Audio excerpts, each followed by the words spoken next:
Na hali kama ile ndio unampiga, unamnyima chakula. Maana yake nini? Ningekuwa nampiga angezea ukaa hapa.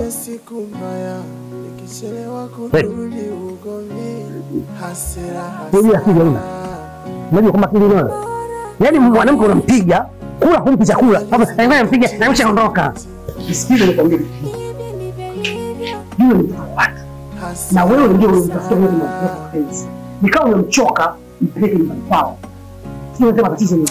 Nisikize mjomba. Inatosha. Sawa? Sitaki ushauri kwenye maisha yangu mimi na mke wangu. Hivi tangu lini umekuwa mshauri wa maisha ya watu? Yaani umekuwa mshauri wa ndoa za watu.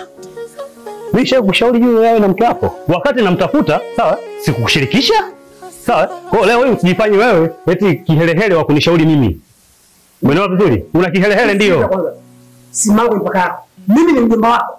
Na ninakwambia hivi, yule ni mtoto wa watu. Si ndio mapenzi yako. Naingilia uhai wa mtu. Ninachozungumzia hapa. Uhai wa mtu mimi namuua yule. Namuua. Nisikilize. Wewe na mke wako sijai kukushauri kitu. Sitakuwa ni mjomba wako. Na mimi hapa ni nyumbani kwangu. Hapa ni nyumbani kwangu. Tena ondoka. Ondoka. Nisikilize. Ninakueleza. Endapo kitu chochote kitokea kwenye maisha yako, nyumbani kwangu mimi. Kama mjomba wako usije wakanyaga. Na nakwambia usidanganye. Watu ushaka mjinga. Watu usidanganye. Na ndivyo kupambao hivyo. Utakuja nyumbani kwangu. Nikanyage pale mimi? Nikanyage pale?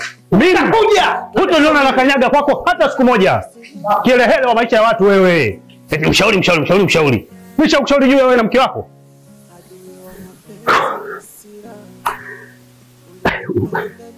Mwanamke huyu. Anatafuta nini?